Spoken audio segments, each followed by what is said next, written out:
La dernière journée de course arrive, les équipages restent prêts à en découdre. Le jour se lève à peine, le froid est de rigueur et il ne manquerait plus que la neige pour se croire au rallye Monte-Carlo.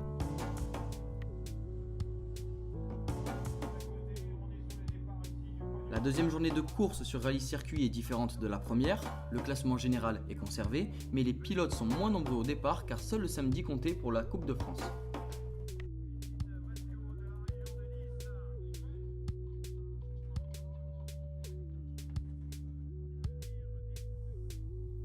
Les voitures des équipages encore inscrits rentrent petit à petit à l'assistance avant de s'élancer pour une journée identique à celle de la veille, 5 chronos pour un total de près de 70 km à courir.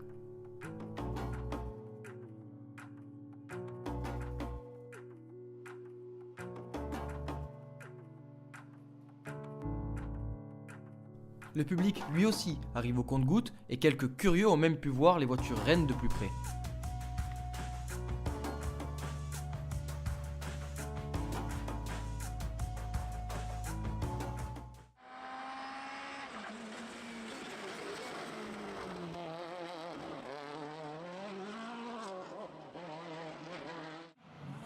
Le premier chrono démarre même dans le brouillard avec le maître de la discipline bien évidemment, Sébastien Loeb. On est bien loin du soleil varois et dans la pinède, les passages des pilotes font plus penser au secteur boueux du pays de Galles qu'au bitume français.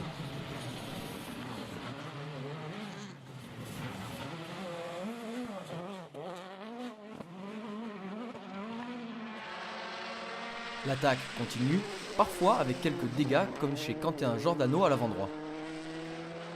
Avec Séverine, on rigolait, elle me taquinait un peu que depuis ce matin, je faisais une coque de rétro, une petite touchette à l'avant. Rien de très grave donc pour le pensionnaire du Sébastien Loeb Racing qui continue sa bagarre pour le podium et pour la victoire finale en R5.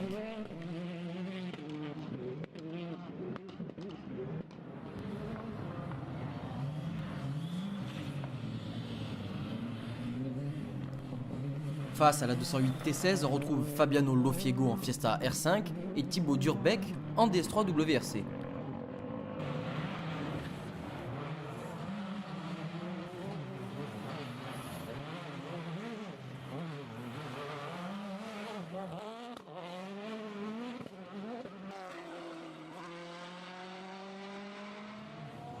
Même Pepe Lopez en 208 T16 pour sa première.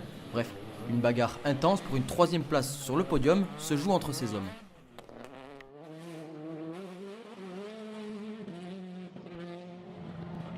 Côté S2000, Norman Nato continue de régaler les spectateurs et d'attirer l'attention. Lui qui d'habitude applique ses trajectoires en GP2 conduit avec plus de liberté cette fois-ci et c'est assez spectaculaire, il faut le dire. Ce rallye circuit est une première pour l'organisateur NPO Events, mais c'est aussi une première pour de nombreux équipages. Norman Nato donc, mais aussi Anthony Beltoise et Jean-Pierre Gagic à bord de leur Skoda Fabia R5 du team 2C Compétition. La même structure qui a fait rouler le nouveau champion de France des rallyes Sylvain Michel toute l'année. Côté deux roues motrices, l'indétrônable Manu Guigou nous raconte comment il maîtrise son sujet. On essaye de rester très propre parce que les routes sont quand même... Il y a des endroits où il y a pas mal de terre, mais moi je m'amuse beaucoup, vraiment je me régale.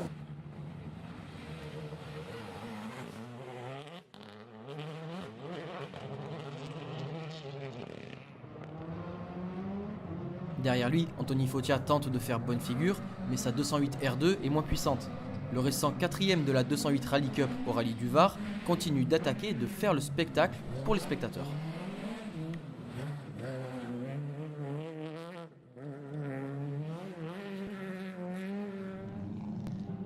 La jeune Morgane Bouchy découvre aussi le rallye avec sa Porsche Cayman, celle qui d'ordinaire préfère le karting, bagarre pour la victoire en catégorie féminine. Plus d'expérience pour le pilote et la voiture avec Eric Comas à bord de la Lancia Stratos du team Zenith.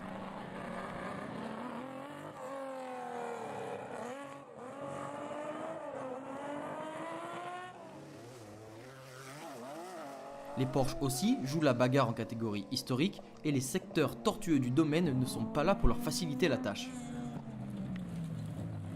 Parmi les engagés du VHC, on retrouve André Reboul sur une Porsche 911, la blanche et noire floquée du numéro 201.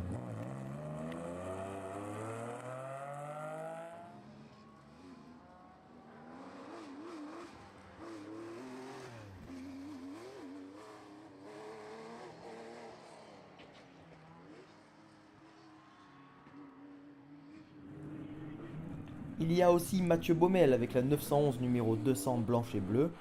Lui qui d'habitude est le copilote de Nasser Al-Attiyah a préféré cette fois monter dans le baquet de gauche. C'est une première pour lui.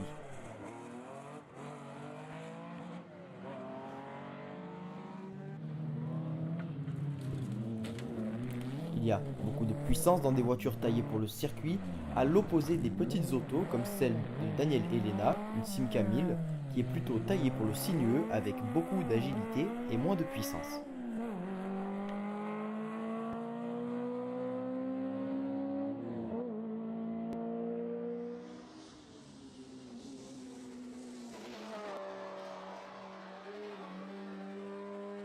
Après les 2 premières ES du matin, le temps s'améliore nettement, de quoi donner le sourire à un public qui a bien répondu présent pour ce dimanche de sport automobile. Les pilotes et copilotes échangent sur leurs prestations de la matinée et déjà, l'ES numéro 8 se profile.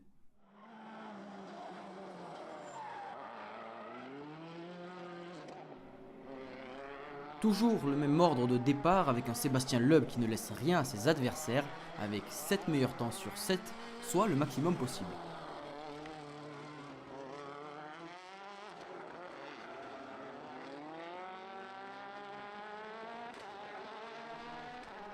Derrière, on lutte pour s'approcher du champion comme Yvan Muller, coupable d'une légère touchette à l'avant droite. Beaucoup de tôles froissées tout au long du week-end pour les concurrents. L'absence de vide grise parfois les pilotes avec des freinages trop tardifs ou des cylindres frôlés de trop près.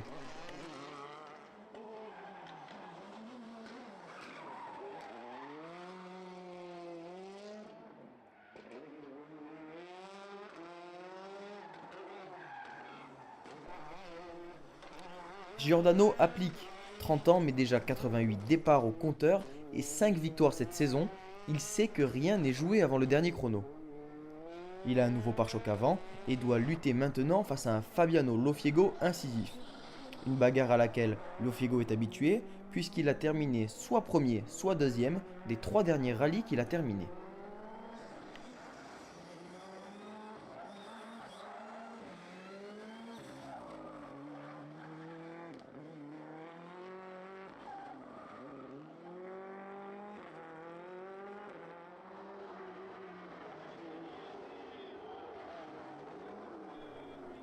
Ce troisième secteur est particulier, long de 25 km avec des parties qui se répètent, il amène certains pilotes à se doubler. C'est le cas ici, entre la Porsche 911 de Yann Faury et la Peugeot 504 d'Henri Lettier.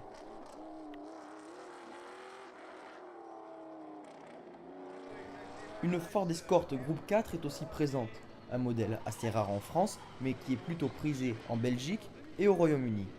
La propulsion avec le sol boueux forme là-bas un duo très spectaculaire. C'est le credo de l'après-midi, une période de repos après chaque chrono. Les spectateurs en profitent. Avec le soleil, des simulateurs de course mis à disposition, la fête du rallye bat son plein. Après la spéciale Grand Prix, la 8ème de ce rallye circuit, Sébastien Loeb est donc largement en tête avec plus d'1 minute d'avance sur Yvan Muller. Thibaut Durbeck et sa DS3 complètent le podium. Et enfin, grosse bagarre en catégorie R5 entre Giordano, Lofiego, Lopez et Leclerc qui se tiennent en 1 minute. Norman Nato domine quant à lui le S2000. La 4ème spéciale de la journée, soit la 9ème du rallye circuit, est déjà là. Le soleil a fait son travail et les parties sales ne sont plus boueuses mais plutôt poussiéreuses. Sébastien Loeb continue son cavalier solitaire avec l'élégance et l'efficacité qu'on lui connaît.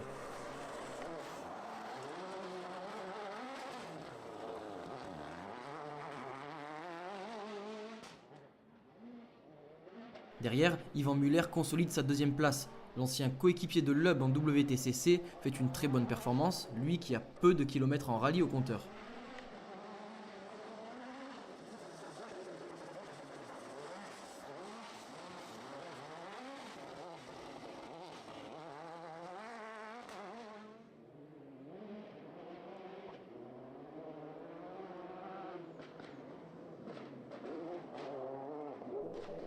La bagarre continue entre la 208 R5 de Giordano et la Fiesta R5 de Lofiego. Après ce chrono, les deux hommes sont à la lutte pour la 4ème place avec moins de 5 secondes pour les départager. Les changements d'adhérence, la lutte jusqu'au dernier moment, Rien d'étranger pour ces deux hommes qui ont déjà participé à un rallye Monte-Carlo et à une formule de promotion en championnat de France.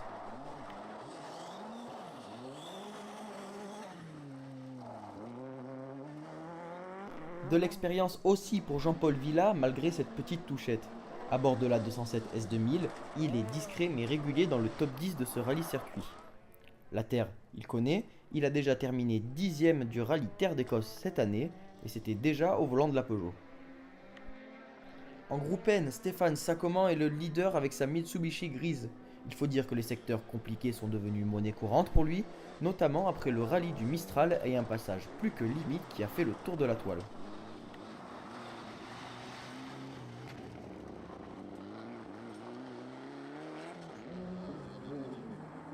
Dans une partie du domaine du Castellet où la poussière a pris le contrôle, difficile pour les propulsions du VHC de garder la bonne trajectoire.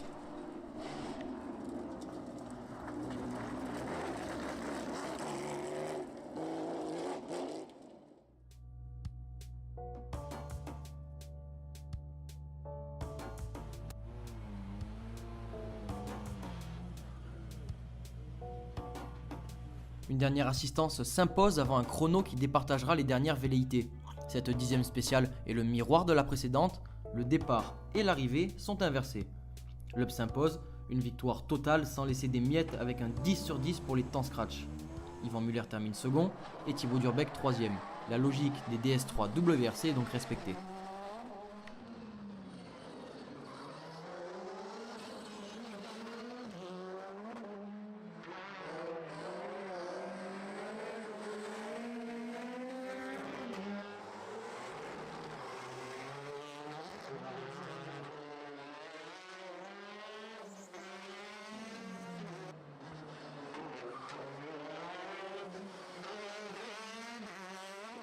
Plaisir parce que voilà, j'ai toujours fait du rallye avant, j'ai fait du circuit et là ça allie un petit peu les deux, tout ça avec toute mon équipe, donc c'était surtout un bon week-end plaisir. C'est une initiative qui mérite d'exister et de perdurer, donc c'était bien, je pense qu'on a tous plus ou moins adhéré.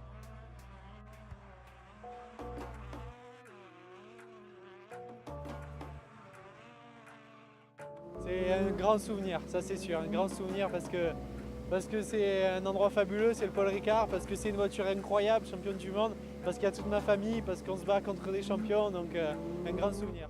C'est vrai que l'expérience est très sympa, il y a tout qui est réuni, il y a le spectacle, il y a évidemment un site qui est absolument fabuleux, donc non, c'est un très très bel événement.